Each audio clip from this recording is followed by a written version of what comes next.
acho fundamental que eu tenha conseguido esse espaço aqui para poder falar sobre o caso, né, e sobre... Começou a acontecer? Quando você notou que havia algo diferente? Porque você faz o editorial para o New York Times, que viralizou, e viralizou não só aqui no Brasil, mas no mundo todo, que são muitos leitores do New York Times mundo afora. E aí depois a situação pareceu aos nossos olhos ficando cada vez mais crítica. Mas eu queria ouvir de você. Quando você percebeu que havia uma campanha para associá-la a uma monstruosidade, se ela é de antes disso ou não, e também, Felipe, o que você sentiu na hora que isso tomou proporções absurdas?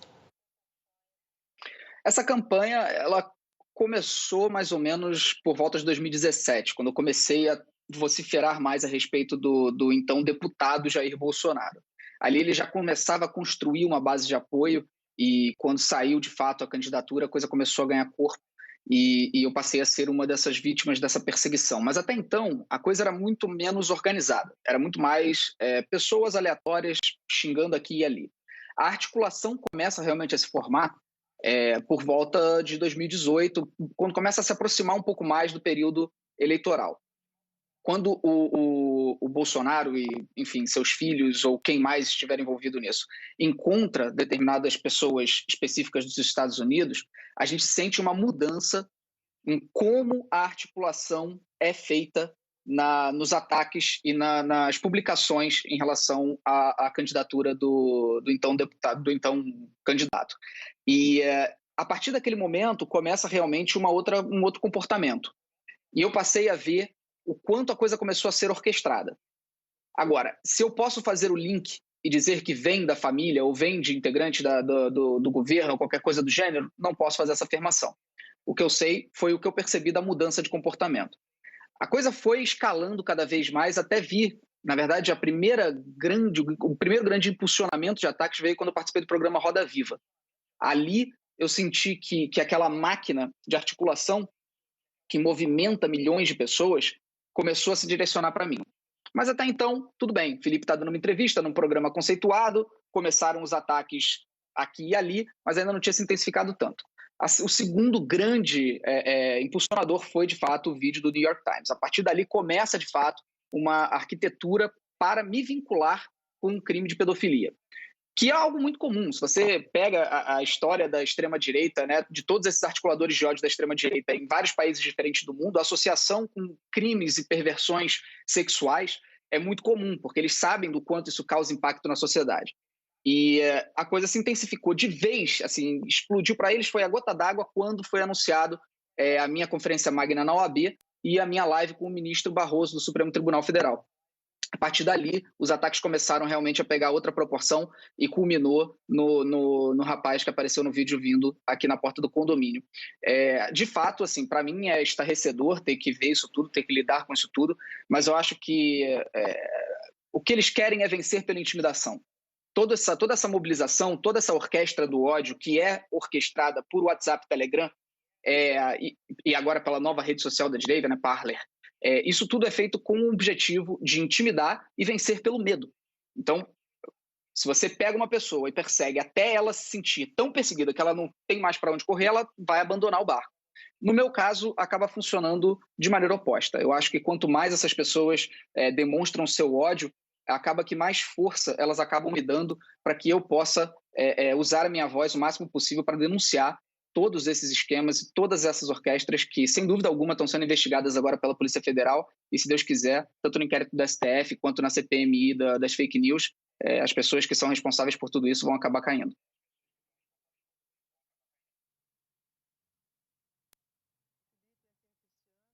Obrigada por ter vindo.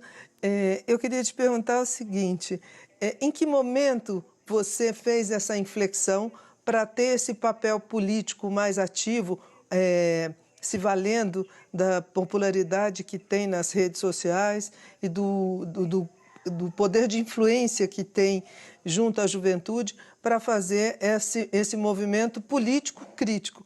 A minha pergunta, resumindo, é o seguinte: qual o papel você vê para si mesmo nessa atuação política? Essa pergunta é muito boa, porque eu sou um youtuber, criador de conteúdo para a internet, que sempre fui voltado para o entretenimento.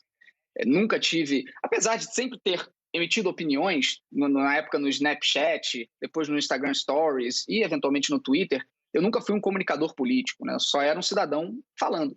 E o meu canal no YouTube sempre foi o meu foco. Então, sempre ali criei brincadeiras. Hoje em dia, quem acompanha o meu canal sabe que o que mais faz sucesso sou eu jogando Minecraft. Então, sem dúvida, não tem nada mais diametralmente oposto ou distante à política do que alguém jogando Minecraft no YouTube. O que aconteceu, e aí foi uma coisa que eu realmente não pedi, foi que eu passei a emitir opiniões no meu Twitter e aquilo começou a ter uma grande tração popular. O que eu não esperava, porque o meu Twitter sempre foi apenas um local onde eu sou a pessoa, o cidadão Felipe, sem sobrenome, sem nada do gênero. Embora soubesse do tamanho do meu perfil, ele nem figurava entre os perfis com mais seguidores dentro da plataforma. E eu sempre usei como uma forma de manifestar pensamentos ocasionais do dia a dia. Comecei a falar sobre política porque a gente está vivendo no Brasil. E desde 2017, aliás, desde 2015, o Brasil entrou num período de completa insanidade. Então, eu comecei a usar um pouco mais para falar de política porque a situação do Brasil era referente a isso.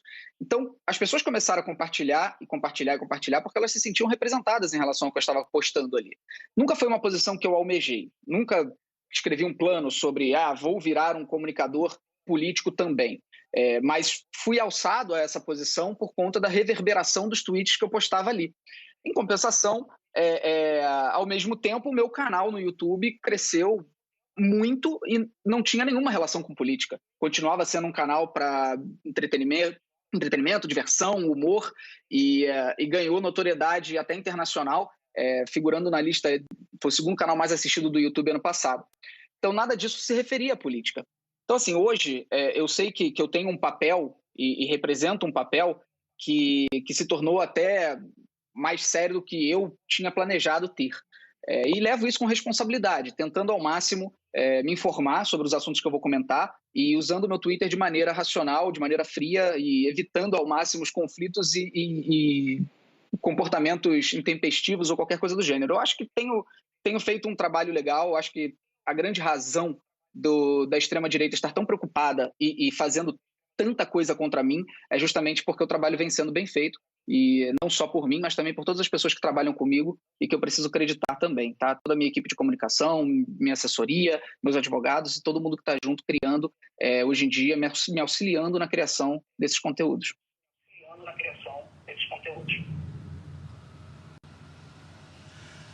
Felipe, agora sou eu quem pergunta. Boa noite, bem-vindo. Desculpe até uma certa frieza em tratar do assunto, porque antigamente eles acusavam os comunistas de comerem criancinhas literalmente na mesa. Agora mudaram um pouco o discurso. Mas eu te pergunto uma coisa, você já observou, ou através dos seus conhecimentos e da sua intimidade com o próprio meio, essas estruturas que estão voltadas contra você? Recentemente surgiu nos Estados Unidos uma operação chamada Storm.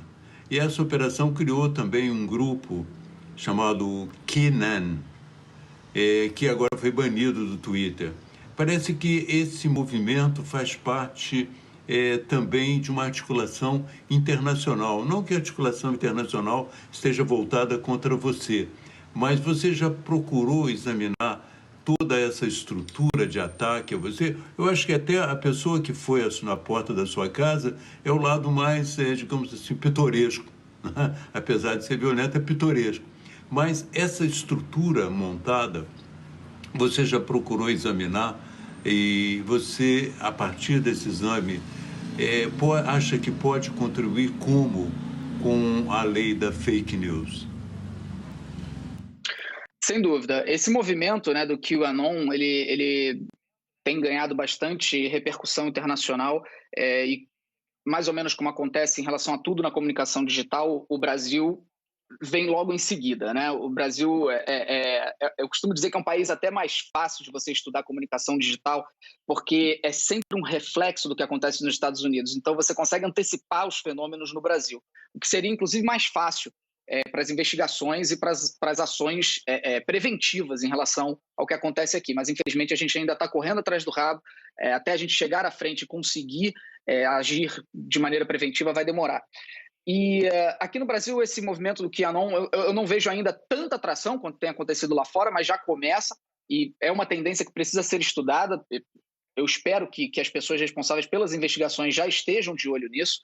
E eu não vejo dentro desse movimento do que aconteceu comigo, por exemplo, o cara que veio aqui na porta, que ele sequer saiba o que seja isso.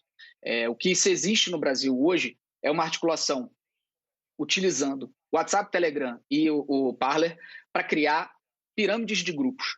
Esse é o grande esquema que hoje precisa ser destruído pela investigação da Polícia Federal e pelo inquérito das fake news no STF. Esse esquema é muito simples. Você tem uma pirâmide de grupos, onde você tem os cabeças que estão aqui em cima, que dificilmente serão pegos, a não ser com um trabalho incrivelmente preciso da Polícia Federal de infiltração, mas mesmo assim muito difícil. Esses grupos que seriam o núcleo duro, né, do esquema, eles aqui de cima coordenam os grupos logo abaixo para dizerem o que eles precisam propagar e quais são os alvos que serão os próximos a serem atingidos. E esses grupos passam para os grupos de baixo, que passam para os grupos de baixo, até você chegar na camada de grupos de WhatsApp, que está inclusive aberta para todo mundo na internet entrar. Que são os grupos que você encontra links de convites públicos que você pode ir lá, se cadastrar e fazer parte desse grupo. São milhares, mas muitos milhares. E esses grupos recebem as ordens que começam lá do topo da pirâmide e chegam até a base, aos capilares desse esquema de destruição de reputações. E ali chegam as notícias mentirosas que foram criadas lá em cima, as hashtags que são pensadas para serem levantadas no Twitter, campanhas de dislike no YouTube para manifestação e depois eles dizerem que foi um tremendo fracasso porque teve muitos dislikes, e ataques de maneira geral de todo tipo de ordem que vocês podem imaginar.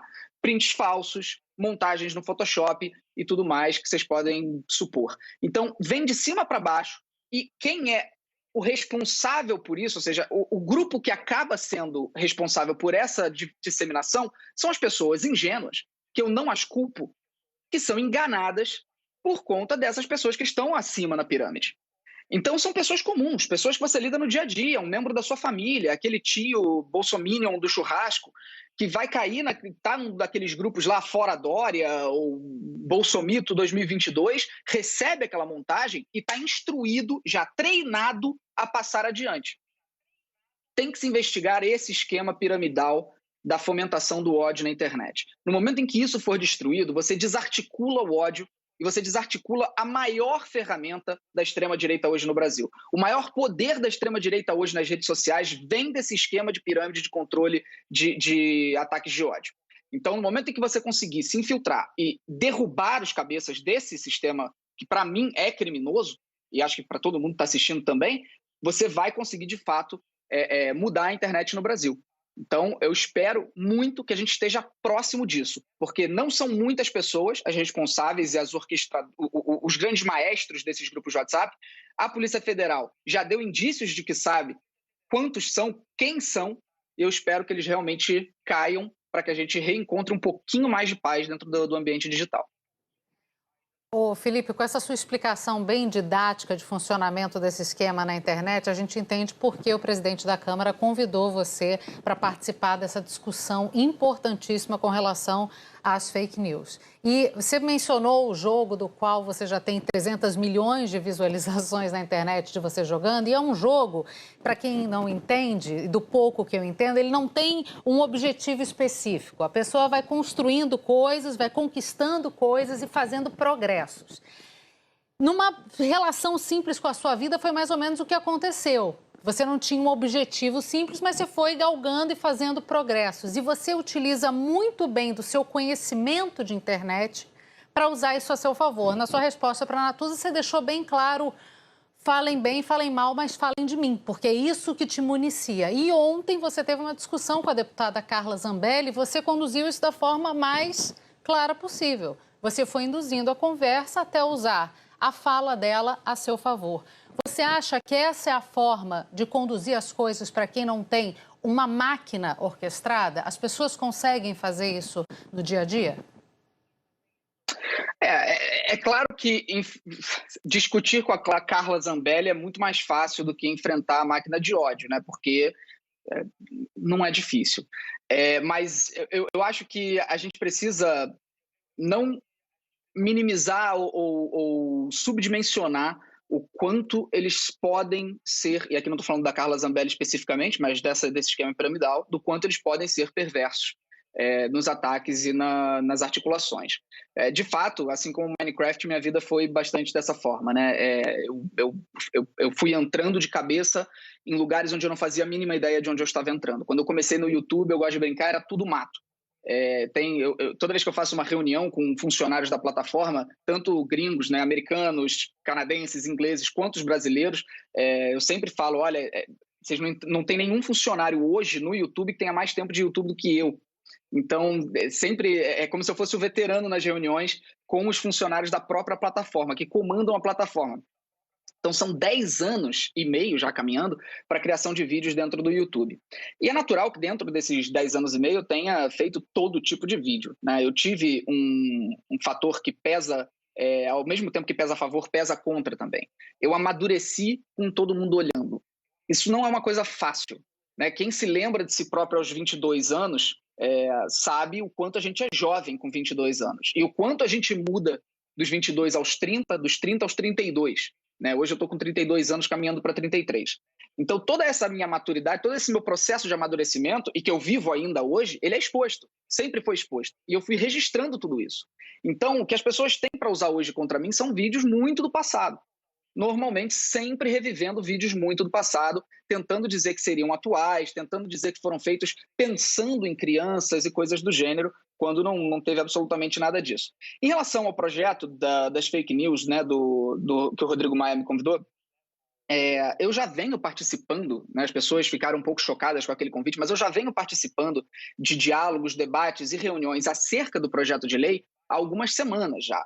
Diria que quase que desde o início do projeto, ele começou lá atrás com a Tabata Amaral e o Felipe Rigoni, com o Alessandro Vieira entrando pelo Senado, e desde então eu me envolvi porque aquilo impacta diretamente a minha vida profissional e a liberdade dentro do ambiente digital no Brasil.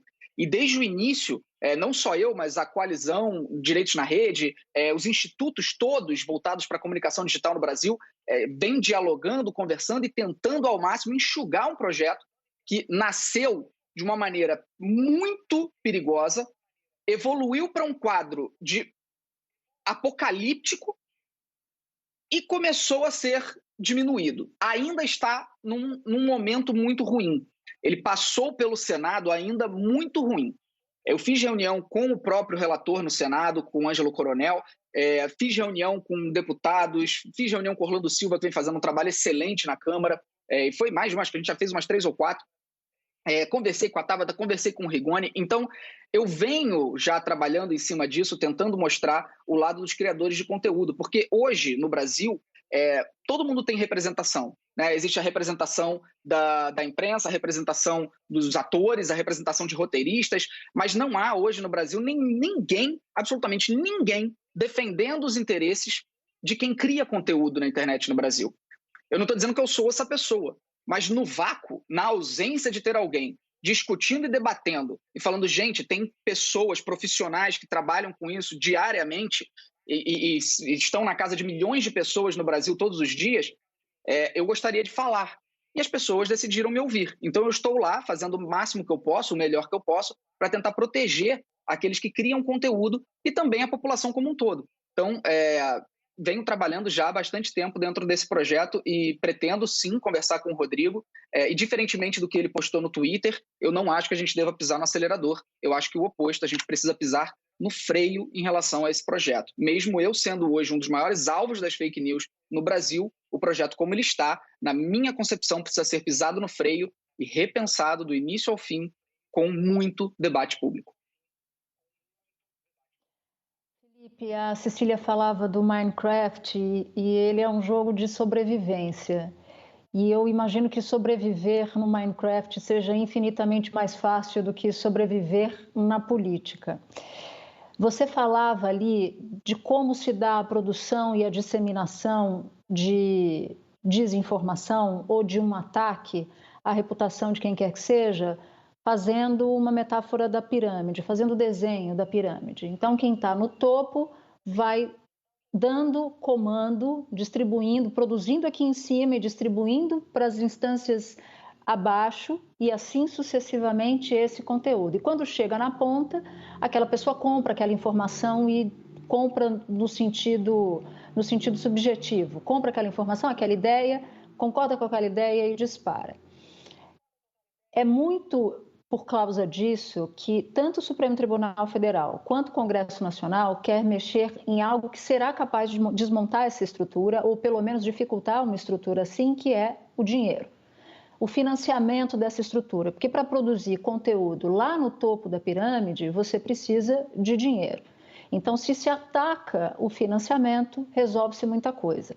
Na tua explicação, que eu queria explorar um pouco mais, porque muita gente não sabe, inclusive eu, como funciona, além da estrutura piramidal, além disso que você explicou, ainda tem o estímulo à circulação maior da informação por meio de impulsionamento. Também se precisa de dinheiro para isso. Eu queria que você fizesse um adendo, porque essa informação que é produzida no topo da pirâmide, que chega na base em escala industrial e é viralizada, ela também conta com esse auxílio importante. Via impulsionamento, queria que você incluísse na tua explicação, se possível, a atuação de robôs, a atuação de trolls, para que a gente consiga pintar na nossa cabeça, consiga acompanhar o que você está dizendo sobre a legislação das fake news. Primeiro, tentar balizar todo mundo a partir da mesma ideia de como essas redes de ódio funcionam nas redes sociais. Eu queria poder ficar com vocês aqui 3 horas conversando, porque é tão profundo, que é difícil sintetizar numa resposta só. Em primeiro lugar, impulsionamento, né? Já passou da hora do Facebook e qualquer outra plataforma ser responsável por qualquer centavo que é recebido pela plataforma. Então, são duas conversas diferentes. Existe a responsabilização total da plataforma em relação a tudo que é publicado. Isso não existe no Brasil hoje.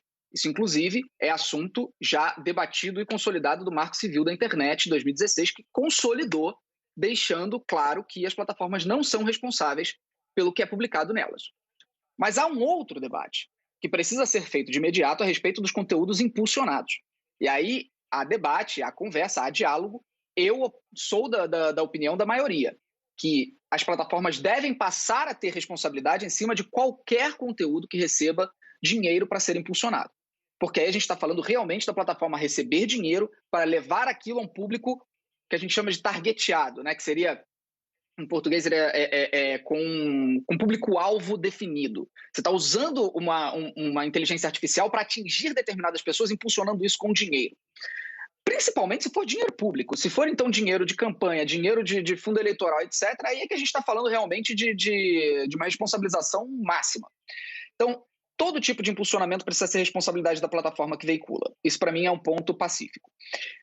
A partir daí, a gente tem que falar a respeito dos robôs. É fundamental que a gente eduque a população brasileira. A única forma da gente conseguir fazer com que essa rede piramidal que eu mostrei para vocês tenha a base dela blindada, ou seja, essas pessoas todas, essas milhões e milhões de pessoas que estão recebendo essas mensagens e compartilhando freneticamente, recebendo qual é a hashtag que ela tem que postar e postando no Twitter, essas pessoas seriam blindadas se recebessem educação e instrução a respeito de como usar a internet. Só que a gente nunca fez isso. O Brasil começou a usar a internet há pouquíssimos anos, gente. Nós somos um país ainda com sérios problemas e ainda com uma exclusão digital relevante, perto dos 200 milhões de habitantes que nós temos. Então, nós temos quantos milhões de pessoas com acesso à internet? 150 milhões. E quantas dessas pessoas começaram a acessar a internet de 8 anos para cá? É muito pouco tempo. Muitas pessoas começaram a usar a internet 3 anos para cá. Uma pesquisa, desculpa estar indo longe, mas eu vou voltar e vou amarrar tudo. Uma pesquisa de 2017, quem quiser, eu posso até procurar o link, porque eu odeio falar a pesquisa e não falar exatamente qual é. Mas se quiserem, eu encontro. Uma pesquisa de 2017 provou que mais de 50% da população brasileira inteira acreditava que internet era o Facebook. Isso não é brincadeira. Eu não estou passando um número aleatório ou passando uma informação falsa. Como eu falei, eu checo agora. Se alguém puder aí colocar no Google, vocês vão encontrar muito fácil essa matéria. 2017. Nós não temos instrução básica. Então, as pessoas que estão na base dessa pirâmide, recebendo nos grupos de WhatsApp um monte de mensagens, um monte de prints fake, um monte de montagem, elas nem sequer conseguem ter discernimento de que aquilo pode ser falso. Ela simplesmente passa para frente com uma pessoa ingênua, que não foi instruída. Então, esse é outro ponto. Essa questão dos robôs, a gente precisa estar na frente do que está acontecendo. Porque os robôs já vieram, já foram utilizados massivamente, já pararam de ser utilizados massivamente, e a gente ainda está falando de robô.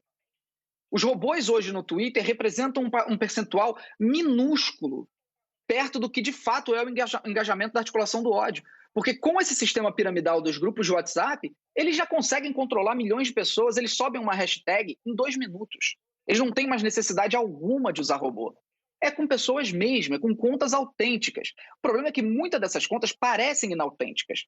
Por quê? Porque o cara que está na base da pirâmide recebendo a mensagem no grupo do WhatsApp tem uma conta sem foto, que ele usou o login que o próprio Twitter sugeriu, então fica Sérgio Cláudio 4227 WH 3786. Todo mundo acha que é robô e não é. E ele posta só coisas pró-governo, porque ele só usa a conta do Twitter dele para disseminar as coisas que ele recebe no grupo do WhatsApp, porque ele foi instruído a fazer isso. Então essa conta não é um robô, todo mundo acha que é, todo mundo está culpando o Twitter por não perseguir robô, enquanto isso a articulação do ódio está lá em 2025 e a gente está em 2015. A gente não pode mais estar debatendo robô nesse momento. Ainda há utilização de robôs? Há. Ainda há locais onde eles são utilizados? Há. A minha live com o ministro Barroso, por exemplo, foram detectados muitos e muitos dislikes que foram feitos com robôs. Tanto que depois o YouTube foi removendo milhares e milhares de dislikes na live. Mas isso já é fácil de detectar pelas próprias plataformas. Então, mais uma vez, a gente vê o quanto as pessoas ainda não estão informadas, o quanto é latente, urgente, que se tenha disseminação de informação a respeito da internet, não só para a população brasileira, mas também para todas as pessoas que trabalham com comunicação no Brasil. Eu não sei se eu consegui responder tudo que você perguntou, se ficou faltando alguma coisa, por favor, me avisa. Não, só fiquei me achando demodê aí nessa história dos robôs. Para mim é uma grande surpresa. Obrigada. Natuza, não se sinta demodê, porque isso... Só quem sabe isso, só quem está realmente sabendo de tudo isso é quem está estudando profundamente essa questão todos os dias, 24 horas por dia. Então, é muito importante que comecem a surgir congressos, comece a ter instituições, institutos do terceiro setor para levar isso adiante. Isso é latente, é muito importante.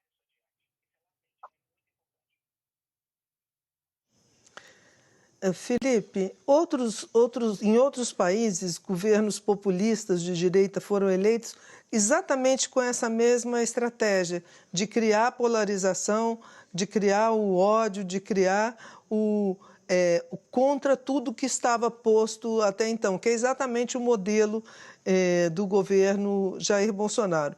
Você se referiu a uma coisa que aconteceu nos Estados Unidos ali em 2017, me pareceu a estruturação da campanha. Você se referia ali a grupos da estrutura da campanha de Bolsonaro com personagens como Steve Bannon, por exemplo? Exatamente. Cristiana, você acertou em cheio. Não só o Steve Bannon, mas todos os asseclas ao redor de Steve Bannon, a Cambridge Analytica, que manipulou completamente o público americano nas últimas eleições e não há hoje, pelo menos dentro dos debates com pessoas especialistas, né, do assunto, não há dúvida de que se não fosse o trabalho feito pelo Facebook, que a Cambridge Analytica fez pelo Facebook para usar o sistema de público-alvo para impulsionamento de notícias falsas e manipulação de informações para convencer a população americana do risco que era a Hillary Clinton ganhar e o quanto era importante o Trump ganhar, não há, para mim, pelo menos, e para as pessoas ao meu redor, a menor dúvida de que isso foi decisivo na vitória do Donald Trump. E nós sabemos, né, isso está muito claro, até porque foram postadas fotos que integrantes da família Bolsonaro se reuniram com o Steve Bannon. Isso aí está público para todo mundo ver. O próprio filho do presidente, Eduardo Bolsonaro, que você fala que está na foto, ele está na foto, ele propôs hoje que os representantes dos dos blogs amigos também participem dessa reunião com o Rodrigo Maia para tratar do projeto sobre as fake news. Você acha que eles têm a contribuir ali? Você se sentaria num grupo onde eles estariam? Eu não me sentaria da mesma forma que eu não aceito aparecer na CNN Brasil pela mesma razão. A gente está vivendo um momento hoje, no Brasil inteiro, onde a gente está lidando com a validação do negacionismo, a validação do obscurantismo, a validação de pessoas e ideias que sempre ficaram no esgoto da opinião pública e que, de repente, saíram dos esgotos como ratos pela cidade de uma forma tão violenta e grotesca que saíram contaminando todo mundo. Aconteceu o mesmo fenômeno com o terraplanismo, o mesmo fenômeno com a antivacinação, e a gente vê isso na política diariamente. Agora, com a questão da pandemia, a gente tem isso o tempo inteiro, né? Negacionistas da pandemia, negacionistas da necessidade de isolamento. Você tem uma pessoa que já veio aqui na Globo News, inclusive, que critiquei abertamente por ter sido convidada, e aparece também em outros canais o tempo inteiro, que é o Osmar Terra, que toda semana fala que a próxima semana é o fim constatado da pandemia, e está falando isso desde março. Começou falando que iam morrer sei lá quantas pessoas, não chegava a 1.000, e continua até hoje arrotando que está certo em relação à pandemia. Então, validar essas pessoas, e aqui eu não estou falando de opiniões divergentes, eu estou falando de negacionistas científicos, eu estou falando de péssimos revisionistas históricos, de pessoas que intencionalmente deturpam, manipulam, negam o que a ciência diz para tentar vender uma ideologia. Sentar com essas pessoas, para mim, é validá-las, e eu não posso fazer isso. Então, eu não sentaria com esses indivíduos em específico, principalmente desses blogs que fazem parte desse esquema de articulação da extrema-direita, que ajudam a disseminar o tempo inteiro notícias mentirosas, como você tem aí vários sites que estão sendo alvo de investigações, que o Sleeping Giants, inclusive, que é um movimento anônimo que surgiu no Twitter, que vem fazendo um trabalho fundamental para tirar o dinheiro, né, os anunciantes desses canais, desses grandes portais de fake news, eles mostram o tempo inteiro. Então, você me perguntar se eu sentaria num lugar onde tem Olavo de Carvalho, por exemplo, né, como é que eu posso sentar numa mesa onde tem uma pessoa que fala abertamente que a pandemia é uma mentira e não morreu ninguém de Covid no mundo? Como é que a gente pode colocar essa pessoa no debate público? Existem questões que são puramente impossíveis da gente lidar, que a gente precisa, e é papel do jornalismo, negar. E eu não sou jornalista, isso aqui eu até levanto essa necessidade, eu levanto de forma até humilde, pedindo para que os bons jornalistas, como vocês são, que vocês, quando encontrarem essas pessoas, quando encontrarem essas opiniões, que as neguem e que mostrem a verdade de imediato. Aconteceu desculpa citar concorrência, eu sinto muito desculpa mesmo, mas aconteceu na CNN americana, numa entrevista entre uma jornalista da CNN americana com um assessor do Donald Trump, no momento em que ele começou a falar da hidroxicloroquina e falar dos benefícios da droga, ela cortou a entrevista. Porque não havia embasamento científico para o que ele estava falando, ele não era um médico, ele não tinha a menor condição de falar sobre aquilo, e ela encerrou a entrevista naquele momento, primeiro tentando alertá-lo para mudar de assunto, ele insistiu e ela encerrou a entrevista. Esse é o papel do bom jornalismo em termos de instrução para o povo. O povo, quando vê um canal de televisão trazendo o Osmar Terra para falar o que fala, valida. Então eu acho que é fundamental que essas pessoas sejam negadas, que elas sejam vistas como ou mentirosas ou desinformadas, passando adiante desinformação, e que os jornalistas façam esse trabalho, que não apenas dê voz e diga que é o outro lado. Existem dois lados, só que dois lados dentro da razoabilidade. Pessoas que saem do bom senso precisam ser desmascaradas.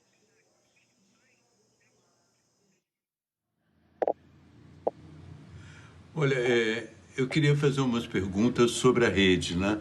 Eu vou deixar essa questão do jornalismo de lado, porque eu entrevistei o Osmar Terra e pacientemente mostrei a ele que ele não tinha razão. Eu acho que é um caminho também a gente, os terraplanistas, as pessoas, muitos deles ainda são também esse tipo de gente que segue algumas teorias sem saber exatamente por quê. Hoje houve em Berlim um movimento e que estavam lá neonazistas e também pessoas contra a vacina. Isso vai chegar no Brasil. A gente vai ter que enfrentar de alguma maneira. Mas vamos às redes, que talvez seja melhor a gente conversar sobre elas. Como é que você vê a responsabilidade das redes, o caminho que elas ainda podem tomar, né? Porque o Facebook contratou uma empresa chamada Forense Digital e derrubou, através da pesquisa deles, uma série de contas inautênticas. Existe ainda um grande caminho, me parece, para derrubar mais contas inautênticas. Mas existe também essa reflexão que você trouxe sobre o impulsionamento. O impulsionamento representa dinheiro. E o escândalo e todas as coisas ruins da internet também representaram muito dinheiro para essas empresas. Você acha que elas estariam dispostas a abrir mão desse orçamento para mudar de perspectiva? Elas precisam estar dispostas. É uma questão de bom senso e ética. Então, se você tem o Facebook, né, recebendo dinheiro de instituições de ódio, que são claramente articuladores de ódio para a destruição de reputações, se o Facebook aceita esse dinheiro, ele está sendo completamente antiético e ele está indo contra as próprias normas. Ele tem regras que impedem isso. Então, é fundamental que a gente entenda que essas empresas, elas têm mini tribunais dentro delas. Então, a aplicação dessas regras dentro dos impulsionamentos, ela tem que ser exigida. O que aconteceu nos Estados Unidos foi a criação do movimento Stop Hate for Profit, né, que seria Parem o ódio pelo lucro, em português, onde dezenas de empresas tiraram bilhões de dólares do Facebook por conta desses anunciantes de ódio que o Facebook continuava permitindo que aparecessem. Então, assim, essas empresas, o Facebook, o Twitter... Gente, é importante que a gente entenda o seguinte. O Facebook, o Twitter, o Instagram são empresas privadas cujo propósito inicial e fundamental é o lucro. Todos nós sabemos disso, né? Embora algumas dessas empresas nem operem no lucro, elas precisam, ao máximo, evitar os custos para se manterem saudáveis e existindo. É natural, embora seja mais um reflexo negativo do sistema capitalista, embora não esteja aqui defendendo comunismo ou socialismo, mas apresentando uma falha que é fato e todo mundo sabe do sistema capitalista, é natural que as empresas demorem a tomar medidas quando visem, que são medidas que vão visar apenas o bem-estar da população e vão prejudicar os cofres da companhia. Isso acontece, as empresas demoram. É uma pena. Não deveria ser assim, mas é o que acontece. Então, nesse momento, a gente está vivendo um momento de revolução. É um momento revolucionário. Esse instante que a gente está vivendo é revolucionário. É o momento em que o Twitter, o Instagram, o Facebook, todas essas plataformas estão coçando a cabeça, tentando entender o que fazer para impedir que as coisas continuem como estão. Ao mesmo tempo em que são bombardeados de todos os lados. Então, eu não estou aqui querendo também defender as plataformas. Elas erram e é normal, e têm que ser condenadas pelos seus erros e precisam ser criticadas e processadas pelos seus erros. Eu mesmo tenho processos abertos contra plataformas em função de vazamento de coisas, etc., e me dou bem com executivos dessas mesmas plataformas. O importante é que a gente entenda que as coisas levam um certo tempo, a gente precisa cobrar sim, a gente precisa exigir sim, mas a gente também tem que dar tempo para que as coisas aconteçam. A pressa é um grande problema. A pressa foi justamente o que permitiu que o projeto das fake news passasse como passou pelo Senado do Senado Federal. Né, um projeto que, se vocês lerem hoje, né, o que passou pelo Senado Federal é extremamente assustador. É extremamente assustador. Então, como que aquilo passou? Pressa. Os senadores são vítimas de fake news constantemente. Você tem, nesse momento, legisladores legislando em causa própria, porque eles são vítimas. Então, eles estão com sangue nos olhos para passarem logo um projeto que os defenda. Não pode ser assim. A gente precisa ter calma. Devemos cobrar o Twitter e o Facebook? Devemos. Devemos fazer campanhas que como o Stop Hate for Profit aconteceu e tirou o dinheiro do Facebook para que eles tomassem uma medida imediatamente? Devemos. Já tinha passado do limite a questão do financiamento de campanhas de ódio utilizando dinheiro dentro do Facebook. Já tinha explodido todos os limites. Mas existem outras coisas que nós precisamos conversar com as plataformas, dialogar. Eu dialogo com executivos das plataformas constantemente, quase que diariamente, e eu sei que eles estão dispostos, eles querem evoluir.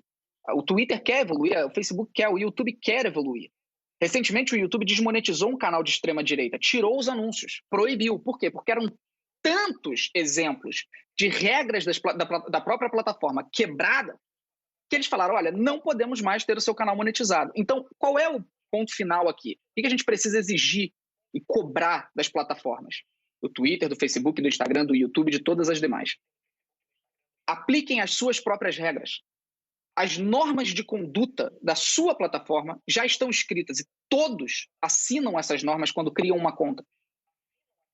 Derrubem os perfis que violam essas regras. Não é difícil. Então, esse é o ponto que eu mais cobro nesse momento das grandes plataformas, que eu acredito que nós, como população, devemos exigir. Felipe, a gente tem um problema no Brasil com o analfabetismo e o analfabetismo funcional. Você trouxe para a gente agora o analfabetismo digital para além disso tudo. Eu queria saber, você como produtor de conteúdo, e a partir da produção de conteúdo a gente entende quem aplica aquilo que sabe para colocar ali nas redes, né? O produtor de conteúdo faz isso. Eu sei fazer tal coisa, vou passar isso adiante. Eu queria saber de você. De que forma você exerce essa responsabilidade, o seu conhecimento para ensinar as pessoas a serem alfabetizadas digitalmente, se ainda não faz, se tem planos de fazer isso e qual é a sua expectativa sobre o que você vai encontrar no Congresso, a partir do momento que você chegar lá para ter uma conversa. O que você espera encontrar? Em primeiro lugar, em relação ao meu papel, né? Eu venho sim conversando com o meu público dentro dos meus vídeos do YouTube, eu venho divulgando várias mensagens que são fundamentais para que a gente tenha essa educação.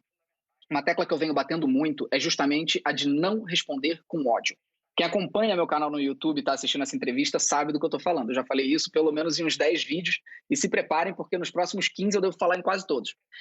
A ideia é bater muito na tecla do não responda o ódio com ódio. Porque não adianta, a gente não resolve nada. Quando você encontra uma pessoa divulgando uma notícia mentirosa, muitas das vezes essa pessoa pode ser apenas ingênua. E quando você xinga, quando você grita, quando você acusa, você pode gerar, ao invés da pessoa querer se informar, uma resistência ainda maior de querer te agredir também. Então o ódio não resolve o ódio. Isso aí a gente já vem falando desde que o Bolsonaro começou a fazer campanha. Nós não resolvemos o ódio com o ódio.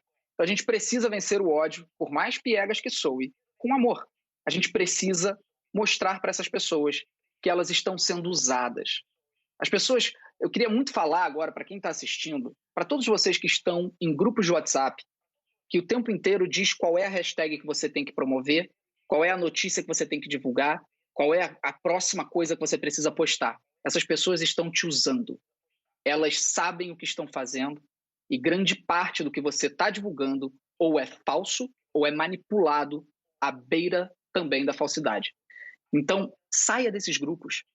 Não se permita manipular. Forme seu próprio pensamento. Leia mais, instrua-se mais, navegue em diferentes sites. Não passe adiante o que você recebe num grupo de WhatsApp.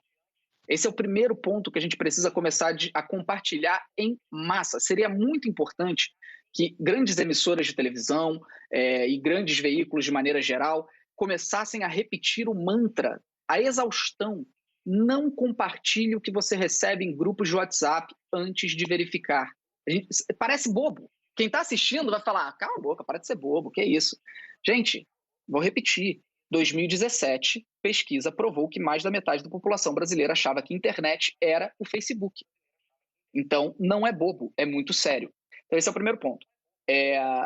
Eu acredito também muito na importância do terceiro setor nesse momento. A gente precisa sair do discurso. Não adianta a gente ficar só no discurso e não, de fato, agir. Então, eu tenho levantado possibilidades em relação a financiamento de estruturas que possa levar a educação digital adiante e já tenho feito algumas mudanças em relação a isso dentro dos meus sistemas de doações de dinheiro que eu faço todos os meses. E pretendo cada vez mais impulsionar isso, levar verba para institutos que possam trabalhar e ampliar a educação digital no Brasil. E respondendo a outra pergunta, que seria sobre o Congresso Nacional. Eu não sou um político, eu não sou um político eleito. Acho que todos nós somos agentes políticos em pequenas ou grandes esferas, em pequenas ou grandes bolhas. Mas eu não sou um político eleito e eu não pretendo ser. Não tenho nenhuma pretensão de ser um político eleito. Então, eu recebi o convite do Rodrigo Maia para uma reunião entre nós dois. E vou fazê-la. Assim como faço com o Orlando Silva, com o Marcelo Freixo, com outros políticos e possíveis candidatos e etc., porque eu acredito que é importante poder dialogar e mostrar o lado de quem cria conteúdo na internet. E meu objetivo com o Rodrigo Maia vai ser muito simples, mostrar o que eu acredito e defendo a respeito desse PL, e o quanto os comunicadores digitais e quem cria conteúdo para a internet, não só profissionalmente, mas também todos nós, como sociedade brasileira, podemos ter limites impostos de censura prévia e autocensura se esse PL passar como ele está. Então, eu pretendo levar isso para o presidente da Câmara.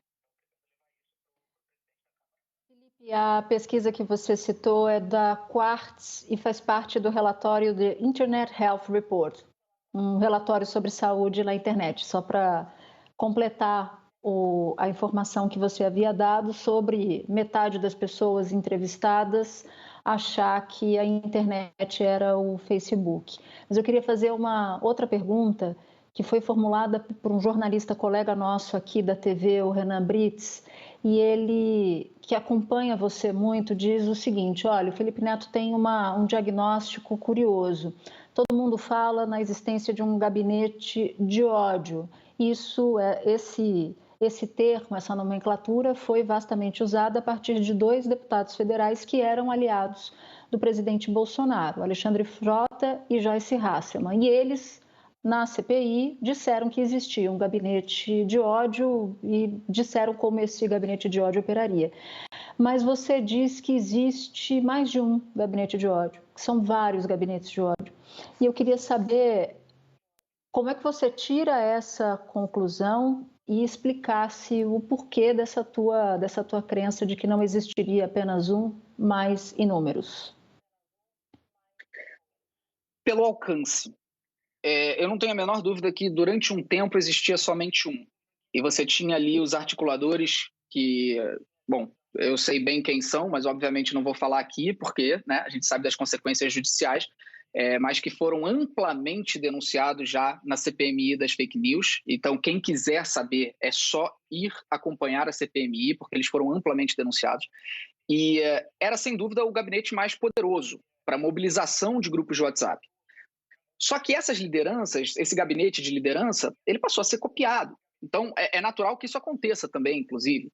Outras pessoas, outros líderes começaram a criar seus próprios gabinetes do ódio. Por isso que eu falo que esse termo gabinete do ódio, a gente precisa abandoná-lo, porque dá a impressão de que aquele sistema piramidal que eu falei, que tem a cabeça da pirâmide, só tem uma cabeça, e não é. Essa pirâmide, existe a pirâmide gigantesca, que teria o grande gabinete do ódio, que está sendo amplamente debatido, e aí a gente está falando dele aqui em cima, mas existem várias outras pirâmides. Isso tudo compõe a articulação do ódio. Por isso que eu gosto de dizer a articulação do ódio, não gabinete, porque gabinete transforma em um só. E aí passa a impressão de que se derrubar só esse gabinete do ódio, o problema está resolvido, e não está. Porque agora a gente já tem uma pulverização disso tão grande que não vai ser só derrubar aqueles nomes indicados na CPMI das fake news que vai acabar com o problema. Essas pessoas já ensinaram outras a como agir. Então, tudo isso, gente, vem de muitos anos. É muito importante que a gente não subestime a força desse tipo de articulação e pense que foi algo que aconteceu agora. Não é só através do WhatsApp, do Telegram e do Parler que isso acontece, esse sistema piramidal. Existe também outro sistema em curso nesse momento que vem angariando milhares e milhares e milhares de brasileiros, que é o sistema de venda de cursos, por exemplo. Deve-se existir hoje, deve ser feita uma investigação em cima do sistema de venda de cursos, que nada mais são do que criações de pequenos ou médios ou grandes gabinetes de ódio através de venda de cursos.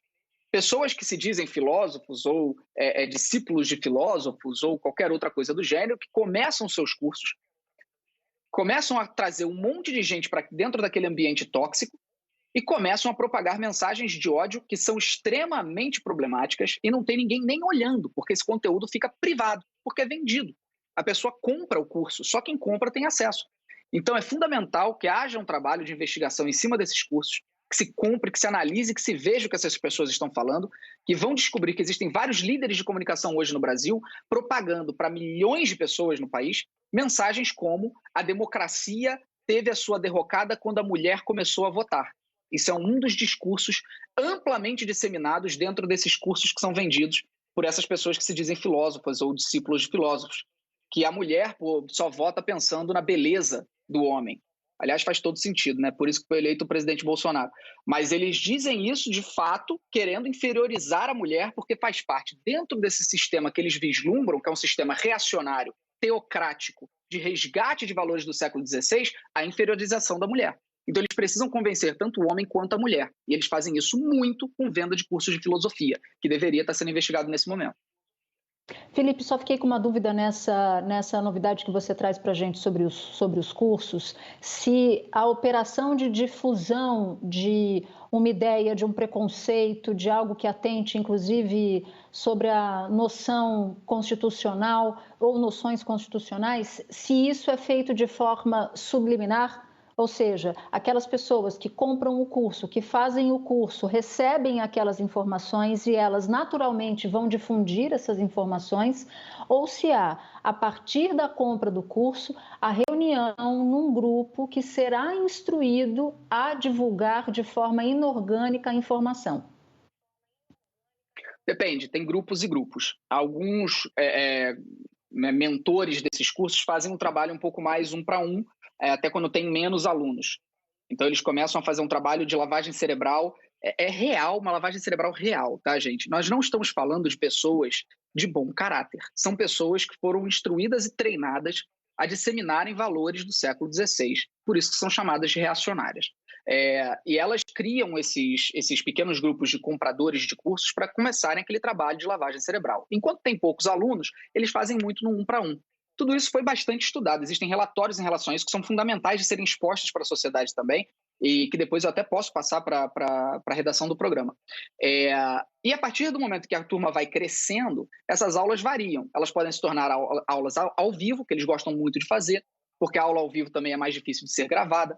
Então, eles contam que o aluno que pagou já está ali, né? Não vai ser um cara que vai filmar o que ele está falando, então faz a aula ao vivo. Tem cursos que são gravados e são expostos. Então, as coisas mais bárbaras normalmente são ditas ao vivo, porque eles sabem que tem menos chance de serem gravadas e expostas. Mas eles fazem isso tranquilamente, sem nenhum tipo de mensagem subliminar. É realmente dito e escancarado dentro desses cursos. E eles saem desses cursos também. Se você acompanhar esses líderes, esses mentores desses cursos, eles vão também para o Instagram disseminar o mesmo tipo de ideal, mas eles ainda estão dentro de bolhas. E essas bolhas ainda não começaram a estourar e vazar essas coisas por aí. Quando começarem, as pessoas vão ter uma real dimensão do que está acontecendo hoje no cenário brasileiro e por que isso começou lá 10 anos atrás e por que culminou no cenário reacionário que a gente tem hoje no Brasil. O porquê das engrenagens, né, do povo brasileiro terem sido tão impactadas, infectadas por esse tipo de pensamento. Claro que essa não é a única origem, né? Nós temos uma sociedade que já estava um pouco propensa para esse tipo de pensamento também. O governo aplicou a sua publicidade, o dinheiro da sua publicidade, em sites que propagam notícias falsas ou sites russos, enfim, um volume de sites que foi repreendido até pelo Tribunal de Contas da União. A minha pergunta é o seguinte: esses blogs, eles têm um retorno financeiro sustentável com essas ações que eles fazem, com esse tipo de aplicação da publicidade do governo em sites que disseminam notícias falsas? Altíssimo. O retorno financeiro é bastante relevante. Até por isso o Sleeping Giants está fazendo tanto estrago e esses grandes portais, né, de disseminação de desinformação e ódio estão tão desesperados e tentando de todas as formas impedir que o Sleeping Giants haja. Inclusive voltaram a recorrer a robôs para tentar conter a sangria que o Sleeping Giants está fazendo. Eu vou explicar o que o Sleeping Giants faz para ficar um pouco mais claro. Eles monetizam, porque assim, essas pessoas que criam esse ódio, que criam essas articulações, eles precisam de dinheiro. Como que eles podem fazer isso? Existem várias formas. A principal delas, a propaganda automática. Por quê? É que menos dá trabalho e que tem um retorno mais rápido. Eu crio um site e eu ativo o que é chamado de Google AdSense. É a mesma forma que eu ganho dinheiro no meu YouTube. Uma empresa procura o Google, coloca lá 10 milhões de dólares e o Google espalha anúncios daquela empresa em todos os sites, canais de YouTube, blogs cadastrados. Ele, obviamente, usa a inteligência artificial para mapear e tentar usar o melhor público-alvo. Mas isso não funciona, né, com perfeição, até porque é um sistema, de novo, adolescente. Nasceu há quantos anos? Está na adolescência. Então, esses caras criam os sites, os grandes portais, e ativam o AdSense. Quanto maior o volume de visualizações, maior exposição dessa propaganda automática, mais dinheiro esses sites ganham. Então, o que o Sleeping Giants começou a fazer lá fora nos Estados Unidos e foi replicado no Brasil? Ele vai nas empresas anunciantes, ou seja, numa Americanas, PicPay, etc., e avisa eles, olha, o seu anúncio está aparecendo num portal que falou isso aqui, e posta print ou uma matéria que é claramente uma fake news ou uma articulação de ódio, etc. O que você vai fazer? E bota pressão para o público pressionar as empresas. Com isso, as empresas começaram a tirar os anúncios desses sites. Como que elas fazem isso? Entrando na planilha deles do Google AdSense e colocando, esse site está na minha blocklist. Esse site não pode receber meu banner. E com isso, o Sleeping Giants conseguiu tirar muito, mas muito, muito dinheiro desses portais de desinformação. O desespero deles foi tão grande, aqui no Brasil eles estão tão desesperados que reativaram os robôs para tentar boicotar, criar hashtags de boicote às empresas que estavam tirando esses anúncios. Eu sei que é um pouco complexo, mas é como funciona. Os Sleeping Giants vêm crescendo, vêm conseguindo cada vez mais desarticular isso, e eles vêm encontrando outras formas de monetizar. O Google AdSense agora não está dando dinheiro, como que a gente pode fazer? Aí eles vão para os cursos. Então, os próprios sites também começam a vender cursos, começam a vender assinaturas, começam a vender mensalidades. Então, o Sleeping Giants também foi lá e começou a falar, Hotmart, Apoia-se, Vaquinha, todas as empresas que são utilizadas para fazer esses pagamentos, vocês vão permitir que esse site use a sua plataforma e mostra de novo os prints do que eles fazem. E essas empresas também começaram a não permitir. Então, é um trabalho de formiguinha, de ir empresa a empresa para tentar cortar o fluxo de dinheiro que esses portais ganham. Mas é difícil e eles sempre encontram uma saída, sempre encontram uma outra forma, e é um trabalho realmente de batalha ali que o Sleeping Giants está fazendo. E eu não falo em nome do movimento, porque eu nem sei quem são as pessoas por trás do Sleeping Giants, eu simplesmente sou um admirador por ver tudo que eles estão fazendo. Então é necessário sim que a gente faça o que se chama de follow the money, que é seguir o dinheiro, para que se corte as formas desses canais de fake news, desinformação e ódio de ganhar dinheiro e consiga, assim, tirar o incentivo deles, né? Porque sem dinheiro eles começam a se desarticular, começam a perder pessoas que trabalham ali dentro e é natural que o próprio portal comece a perder força e um dia, quem sabe, desapareça. Lembrando que não estou falando de sites de direita, estamos falando de veículos intencionalmente de fake news e ódio. Tá? É muito importante que isso fique claro. São veículos criminosos, não de opiniões contrárias às minhas.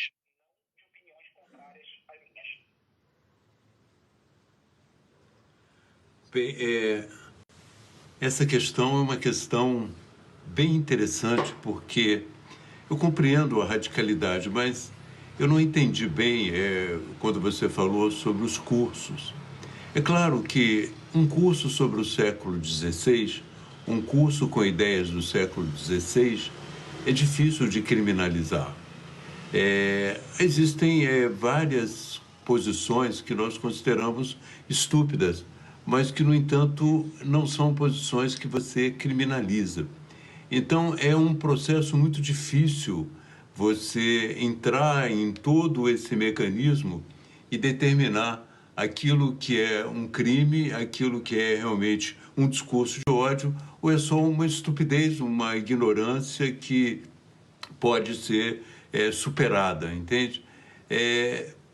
Como é que você vê isso? Você acha que não é perigoso quando a gente entra nesse processo de avaliar os pensamentos retrógrados, da gente confundir o reacionário puro e simples com aquela pessoa que odeia? Sem dúvida alguma. E é por isso justamente que a gente pede que o projeto de lei da Câmara, né, que está nesse momento na Câmara, que ele seja o mais enxuto possível e para que ele sirva como uma base para que as plataformas possam agir em cima da lei, né, junto com aquela lei, e não serem o tempo inteiro interpeladas, né, que seja uma lei impositiva demais, que obrigue o tempo inteiro a remoção de tudo, exclusão de tudo. Esse é o grande medo. Então, como que a gente separa as coisas, né?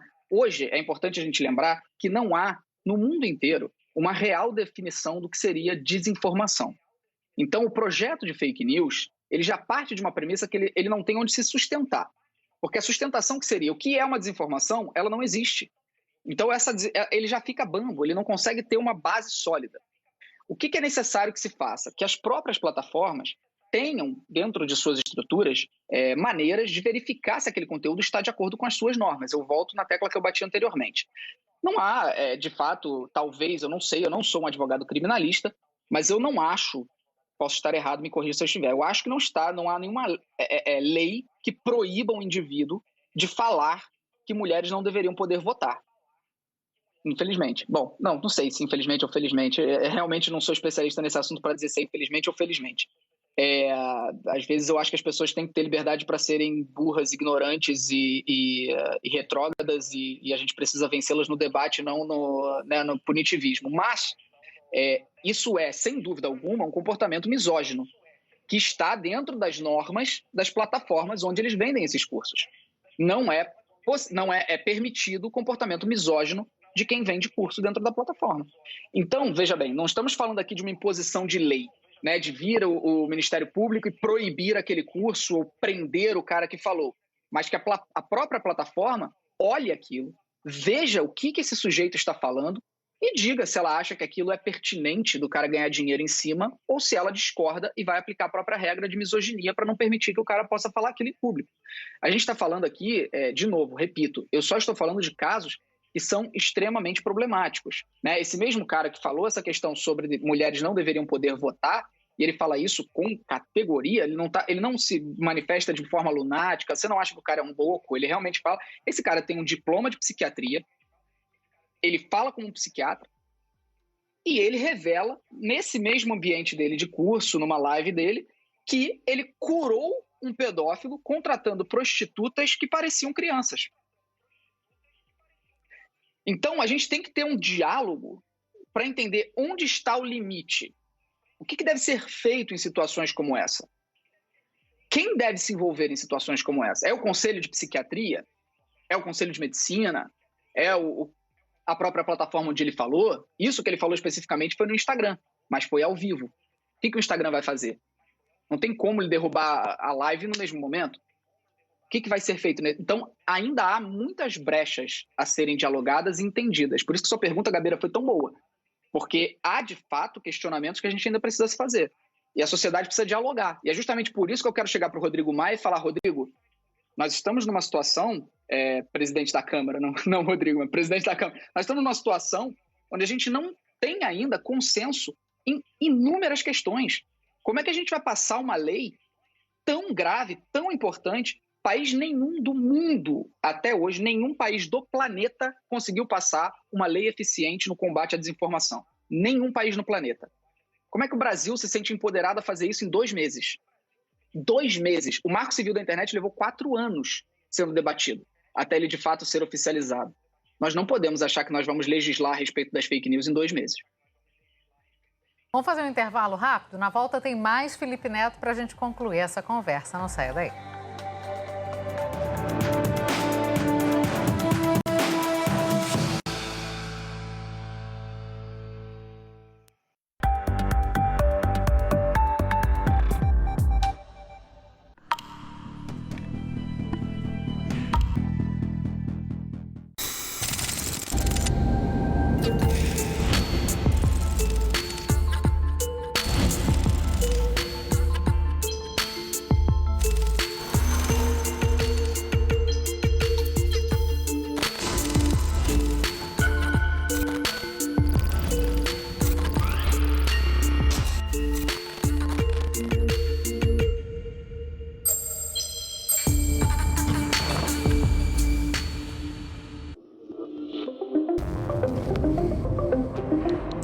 Avanços da ciência impulsionados pela pandemia. Fabrício Queiroz em uma dessas viaturas.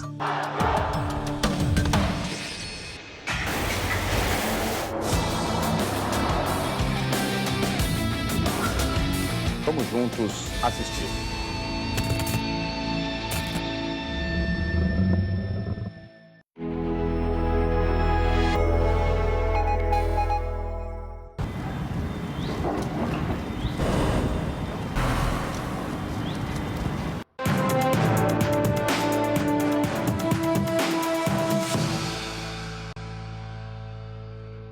Estamos de volta para conversar com o influenciador digital, Felipe Neto.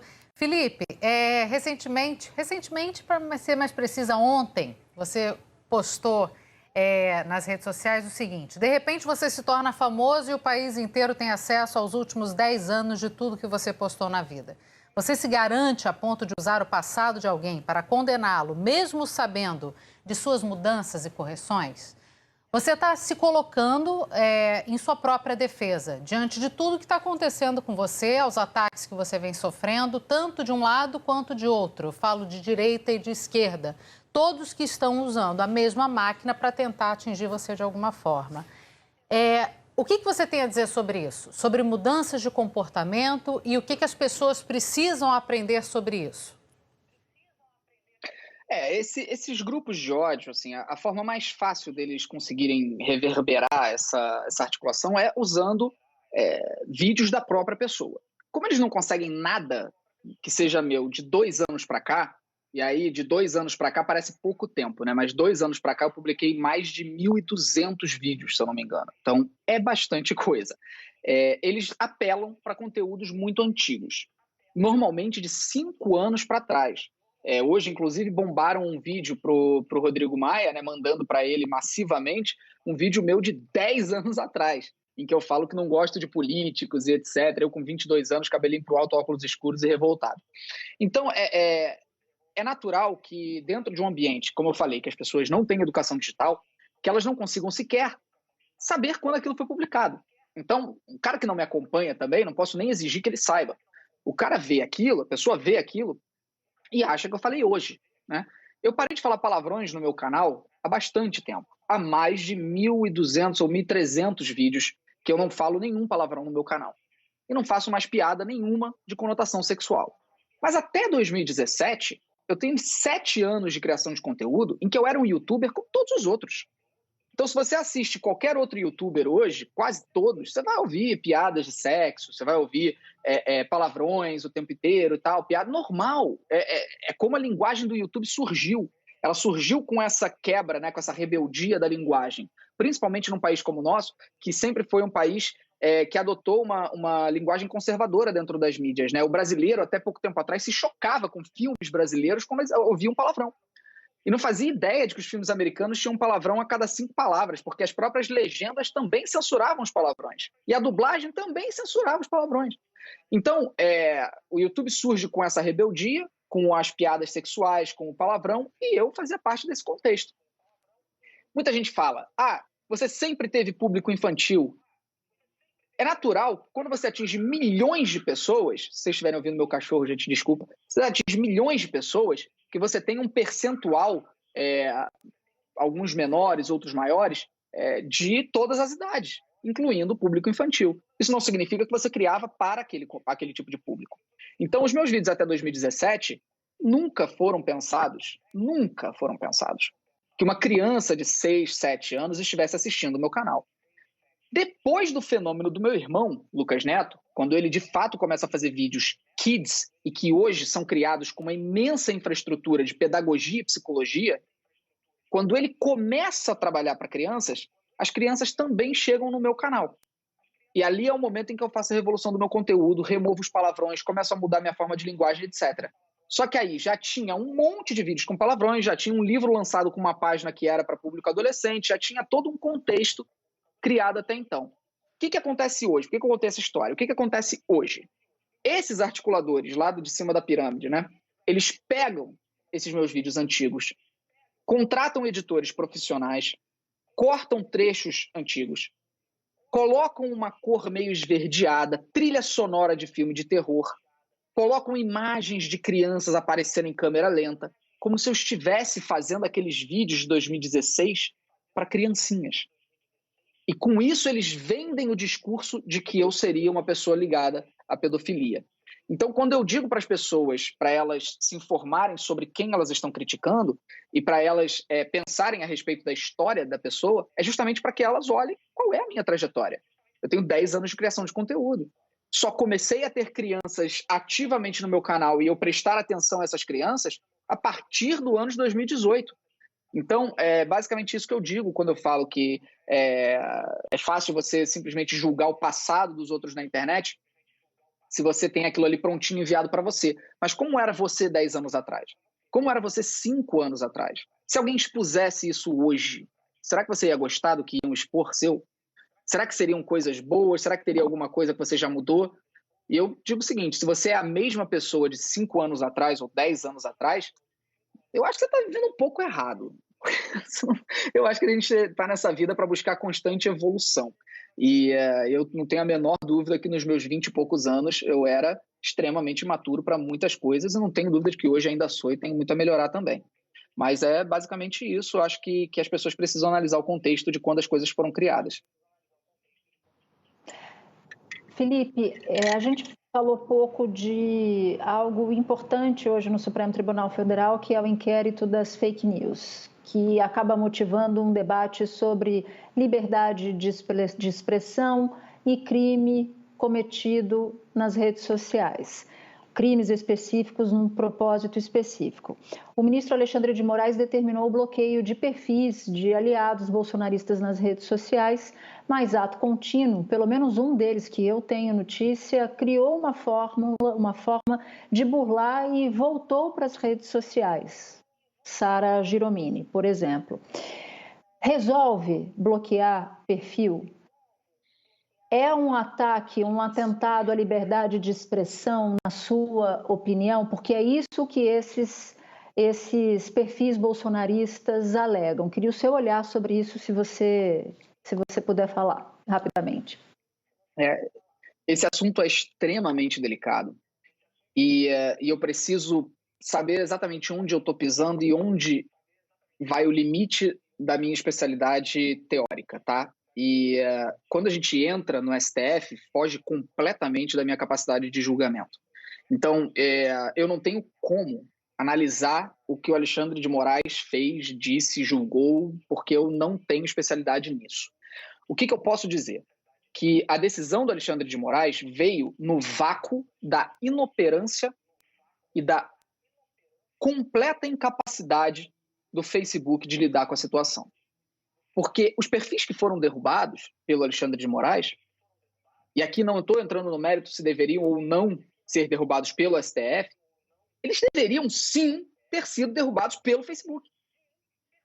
Então esse é o debate para mim, porque eu sou um técnico de comunicação, eu sou um especialista teórico de comunicação, e é fato que, e eu desafio qualquer pessoa no Brasil a me provar errado, que aqueles perfis que foram bloqueados tinham todos eles infringido regras fundamentais da própria plataforma. É por isso que eu digo que a solução está nas plataformas aplicarem suas próprias regras. A gente precisa bater nessa tecla. Essas empresas precisam montar os seus comitês, elas precisam ser responsabilizadas nesse âmbito, e não no âmbito de somos responsáveis por 100% do conteúdo, mas que elas ajam e demonstrem atitude, demonstrem que se importam, demonstrem que estão comprometidas com o objetivo social de diminuir o ódio e diminuir a desinformação dentro do seu habitat. Então, na inoperância do Facebook, e aqui você viu que eu defendi o Facebook antes, agora eu estou atacando, porque aqui é de fato um problema muito grave. Na inoperância, no vácuo de ações do Facebook, o ministro Alexandre de Moraes fez o que achava pertinente a ele. E aí não cabe a mim julgar ou dizer o que eu penso, porque eu não sou especialista jurídico. Agora, tudo isso teria sido evitado se o Facebook tivesse agido antes e tivesse visto que aqueles perfis eram claramente perfis que não podiam estar dentro da plataforma por já terem infringido regras demais.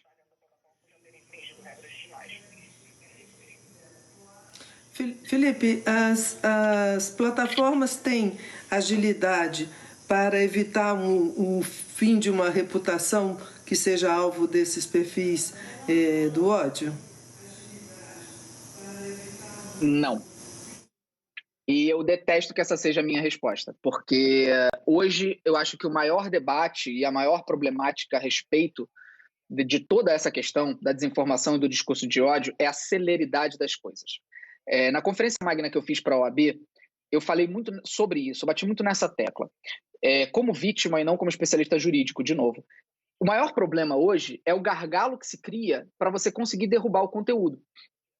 Então, as plataformas, elas precisam criar ferramentas e julgamentos internos mais rápidos, principalmente para figuras que são grandes alvos.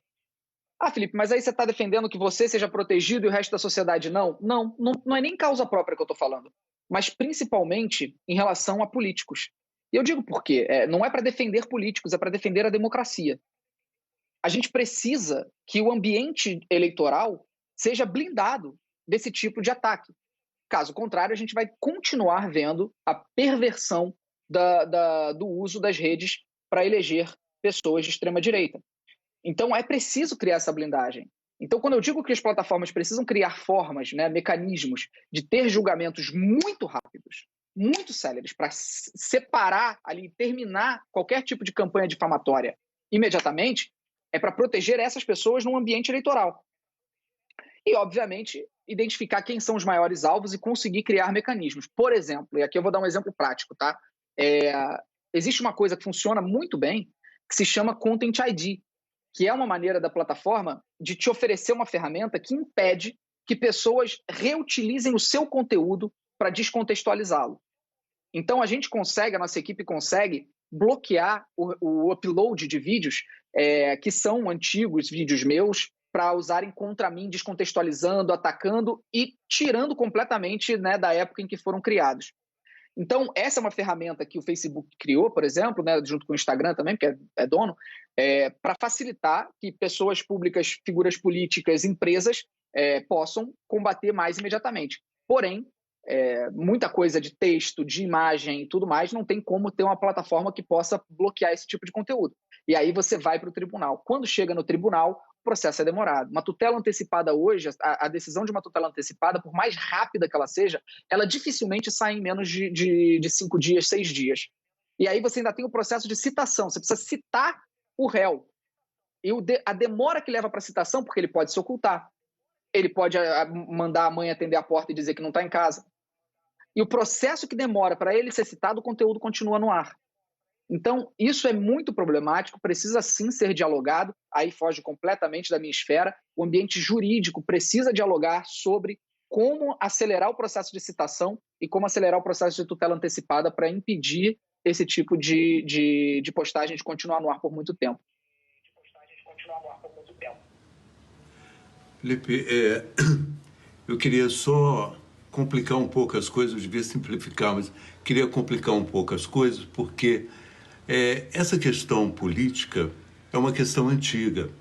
Existe no passado, o Hans Magnus Eisenberg fez um ensaio muito bonito sobre o boato e a política, mostrando como alguns governos até caíram por causa do boato.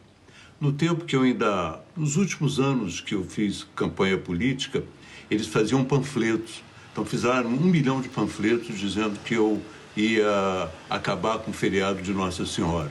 Era uma coisa que acontecia. Então, eu acho que isso tem que ser visto na própria justiça mesmo, na justiça eleitoral. Ela tem que ter um caminho para determinar isso.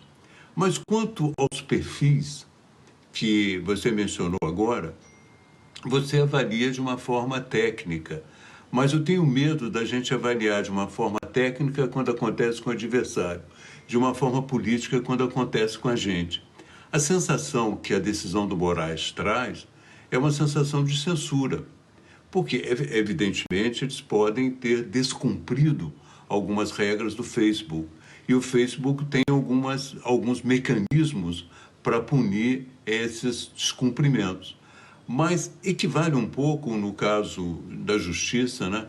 Quando você diz uma coisa grave contra uma pessoa, você é responsabilizado por isso. Eles têm nome e têm endereço.